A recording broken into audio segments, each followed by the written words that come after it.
we're built to walk uphill. And when you reach the pinnacle of the hill, you want to stop and appreciate the vision. But the next thing you want is a higher hill in the distance, because it's the uphill climb that it's from the uphill climb that we derive our value. And I mean this technically. So almost all the positive emotion we feel, especially the emotion that fills us with enthusiasm, and that's to be filled with the Spirit of God, by the way, because that's what enthusiasm means. That's experienced in relationship to a goal. And so in some sense, and this is part of the religious enterprise, you want a goal that you can never attain, right? So you can always move closer to the goal that recedes as you move towards it. You think, well, that's frustrating. It's like Sisyphus pushing the rock uphill.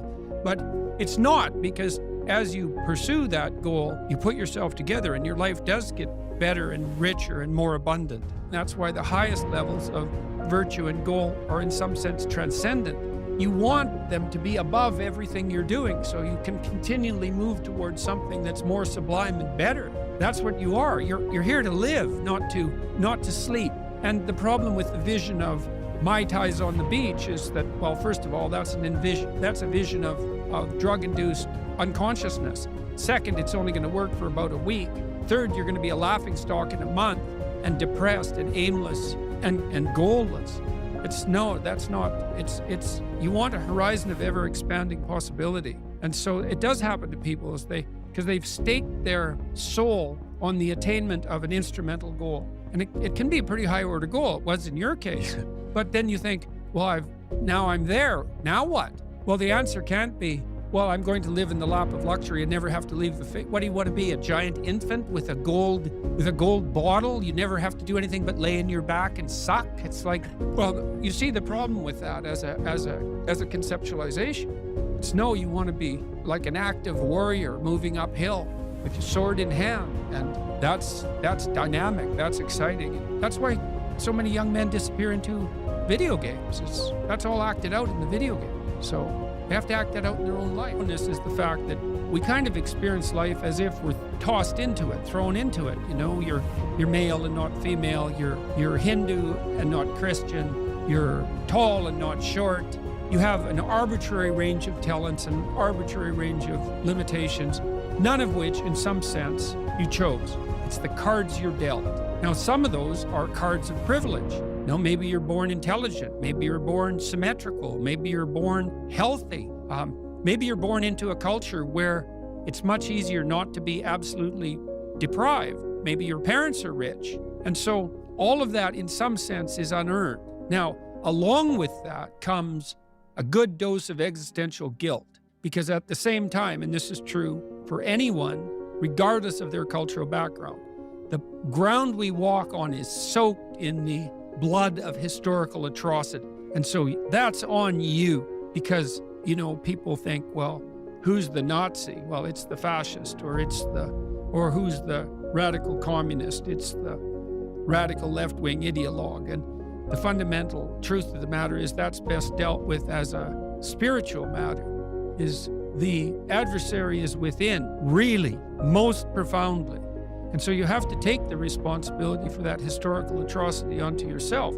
I was talking to Guy Ritchie this week about his movie King Arthur. It's quite an interesting movie in many ways. And when Arthur, who could be the hero, takes the sword, he's so overcome by visions of his murderous uncle that he can't pick up the weapon.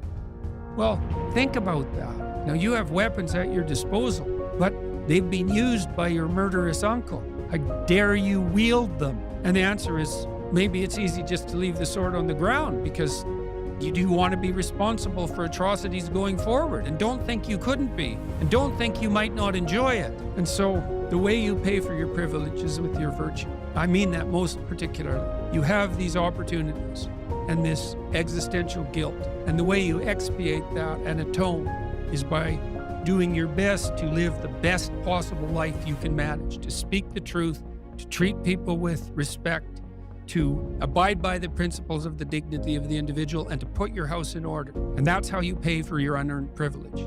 All of us. And we all have our privileges and our curses, you know? All of us have that.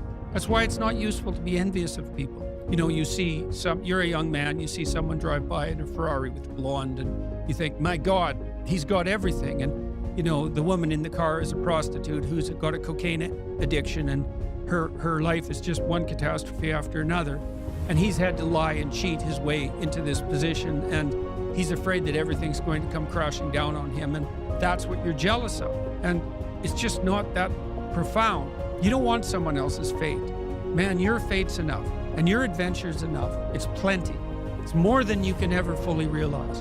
And so that's also part of the reason that we all believe that the individual has some intrinsic dignity. Don't be so sure that your position in your room is so damn trivial. It might be your attitude towards it that's trivial.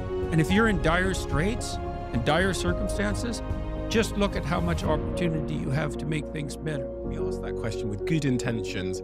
Are you happy? What's a better question for me to ask Jordan Peterson? How are you doing? How are you doing? How are you doing? Brilliantly and terribly. That's, when you listen to a profound piece of music, one that sort of spans the whole emotional experience, it's not happy. Happy is elevator music, and probably you just shouldn't listen to that at all, right? And you think, why? Well, it's harmless, it's treacly, it's sweet, it's simple, it lacks depth, it's shallow, that's a problem. It doesn't have that deep sense of awe and horror, I would say, that is characteristic of the best of all music. You listen to some simple music, so-called. Hank Williams is a good example. A blues cowboy from the 50s who died of alcoholism when he was 27 and whose voice sounds like an 80-year-old man. Simple melody, but there's nothing simple in the song and in the voice. It's deep, it's like the blues. It's like black blues in the States from the 20s, and it was certainly influenced by that tradition. There's this admission of a deep suffering at the same time as you get the beautiful transcendence of the music. And that's meaning, that's awful in the most fundamental sense, but you need an antidote to suffering, and it has to be deep. Deep moves you tectonically, and it's not a trivial thing, but that's better than happiness. And maybe if you're lucky while you're pursuing that and while you're immersed in it, you get to be happy. And you should fall on your knees and be grateful for that when it happens. It's a gift. It really is a gift. And it comes upon you unexpectedly, your happiness.